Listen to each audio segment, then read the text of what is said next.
Hello everyone, welcome to our channel education hotspot. And यहाँ पे हम कंटिन्यू कर रहे हैं अपने यूजीसी नेट सोशोलॉजी के 10 डेज 100+ टॉपिक्स के नेक्स्ट टॉपिक को, दैट इज़ एथनो मेथडोलॉजी। देखिए, एग्जाम में मल्टीपल टाइम क्वेश्चन आया हुआ है, आपको पता है मैचिंग भी पूछ ली जाती है या फिर किसने ये कंसेप्ट दिया, इस तरीके से क्वेश्चन भी पूछ लिया जाता है।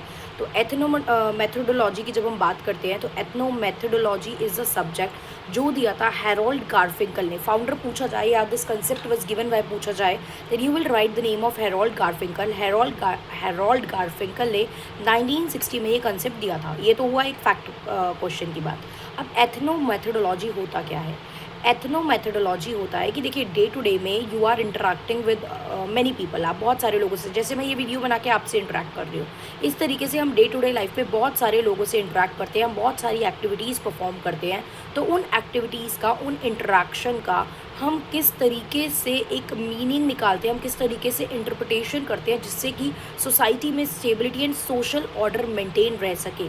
मतलब आपके पास जो बेसिक कॉमन सेंस नॉलेज है, जो बेसिक नॉलेज आपके पास है अबाउट द सोसाइटी, जिस बेसिस पे आप डेली सोसाइटी में डिफरेंट लोगों से इंटरेक्ट कर रहे हो, किस तरीके से आप उसका यूज़ कर रहे हो और यूज़ क्यों कर रहे हैं हम ऐसी चीज़ों का, सो दैट सोसाइटी में एक सोशल ऑर्डर जो है वो मेंटेन रह सके, right. So it examine how ordinary people make sense of their social world through everyday life interaction, right? इसमें आप अपनी कॉमन सेंस नॉलेज का यूज़ करते हो और क्यों कर रहे हो आप ये, so that you can construct, मतलब आप एक सोशल कंस्ट्रक्शन ऑफ रियलिटी यहाँ पे कर सको, राइट। सोशल ऑर्डर मेंटेन रह सके। प्लस यहाँ पे बात होती है इंडेक्सैलिटी की। वो क्या होता है? इंडेक्सैलिटी सिंपली मीन्स कि देखिए, एक पर्टिकुलर चीज़ का बहुत डिफरेंट मतलब निकल सकता है। तो इट डिपेंड कि वो चीज़ हुई कब है, किस इंसिडेंट में हुई है, right.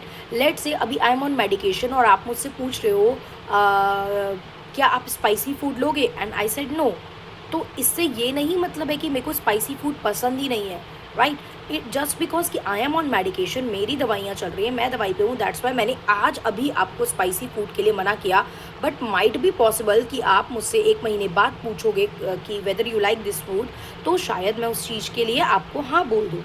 Might be possible medication की वजह से अभी कुछ चीज़ें मुझे डॉक्टर ने खाने से मना की है, लाइक मुझे बोला है लेट से मिल्क प्रोडक्ट आपको नहीं लेने हैं फॉर एग्जाम्पल, और आप मुझसे पूछ रहे हो डू यू वॉन्ट सम छाछ एंड लस्सी टाइप, तो मैंने मना कर दिया। लेकिन it does not mean that I do not like छाछ एंड लस्सी। तो ये क्या होता है कि किस कंटेक्स्ट में वो इवेंट हुआ, समटाइम उसके अकॉर्डिंग उसका मीनिंग जो है आप इंटरप्रेट करते हो, और इसी कंसेप्ट को हम लोग इंडेक्सैलिटी भी बोलते हैं। इंडेक्सैलिटी अलग से भी पूछा जा सकता है। तो इंडेक्सैलिटी मतलब सिंपल होता है कि वर्ड एंड एक्शन का जो मीनिंग होता है that depend on the context in which they occur. किसी भी वर्ड, किसी भी एक्शन का मतलब जो होता है वो उस हिसाब से निकलता है कि वो किस कंटेक्स्ट में परफॉर्म किए गए हैं, क्या टाइम में, क्या स्पेस में, किस माइंडसेट के साथ वो एक्शन परफॉर्म किए गए हैं, राइट।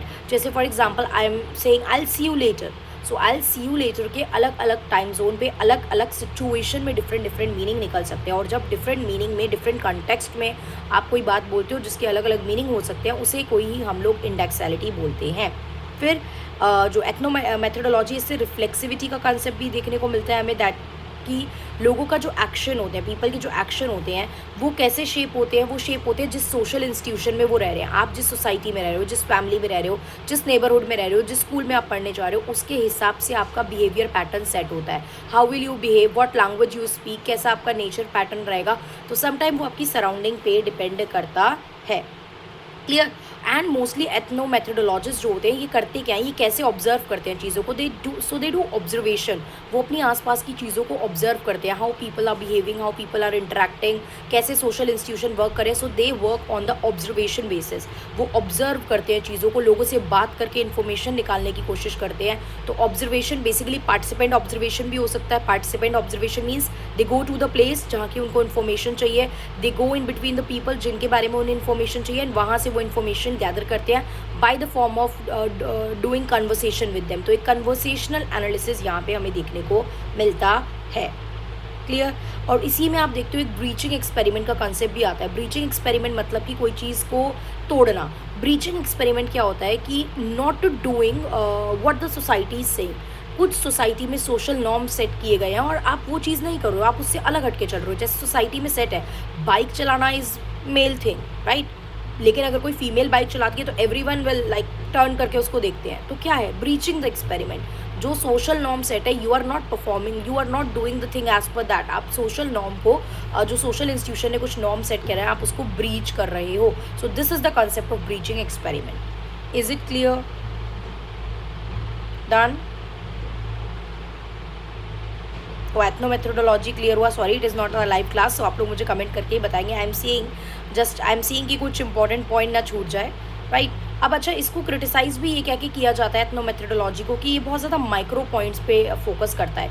ये बड़े बड़े मैक्रो लेवल के मैटर्स को ले ही नहीं रहा है। आप छोटी छोटी इंट्रैक्शन, जैसे डे टू डे में मैंने अपनी फैमिली के साथ कैसे इंटरेक्ट किया, मैंने अपने नेबर्स के साथ कैसे इंटरेक्ट किया, तो बहुत माइक्रो लेवल की बात कर रहे हो। एक इंसान जनरल लेवल पे कैसे इंटरेक्ट करता है, इसकी बात आपका जो ये एथनो मेथोडोलॉजी है ये नहीं करता है, राइट? और कई बार ये जो लार्जर सोशल इंस्टीट्यूशन होते हैं, लाइक पूरी क्लास की बात करना, पूरी मतलब पावर की बात करना, इनइक्वालिटी एज अ होल बात करना, ये चीज़ें ये इग्नोर कर देता है, क्योंकि आप माइक्रो लेवल, 2 पर्सन का इंट्रैक्शन, 2 फैमिलीज़ का इंट्रैक्शन, तो आप छोटे लेवल पे चीज़ों की जो है, मतलब माइक्रो लेवल पे चीज़ों की जो है वो स्टडी कर सकते हो। और वही चीज़ है कि इसको आप जनरलाइज नहीं कर सकती। यू कैन नॉट से कि जो चीज़ आप बोल रहे हो वो सब पे अप्लाई होती है। नो, सब पे चीज़ें अप्लाई नहीं होती है सिमिलर लेवल पे। मेरा बिहेवियर मतलब इज़ रिलेटेड टू मी, और मेरा भी बिहेवियर डेली सेम नहीं होता। For example, I am not having a good day today, तो मैं आज डिफरेंटली बिहेव कर रही हूँ और कल मैं डिफरेंट बिहेव करूँगी। तो that is the thing.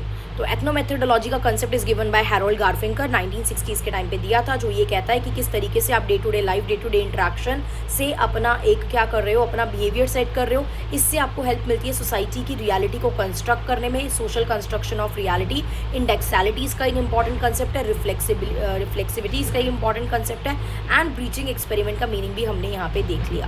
Clear? सो इसी तरीके से छोटी छोटी चीज़ें कवर करेंगे, बिकॉज एग्जाम में मल्टीपल टाइम क्वेश्चन आए हुए हैं। सीधा फाउंडर कंसेप्ट किसने दिया, ये बुक किसने लिखी, इससे क्वेश्चन आ जाते हैं। सो इस तरीके के छोटे छोटे टॉपिक्स को हम कवर करेंगे। And if you want me to cover any topic on the priority basis, अगर आप चाहते हो कि कोई टॉपिक मैं प्रायोरिटी बेसिस पे कवर करूँ, तो आप इस वीडियो में मुझे कमेंट करके बता सकते हैं। I try to cover that as soon as possible. Thank you everyone. See you in the next video with the next topic.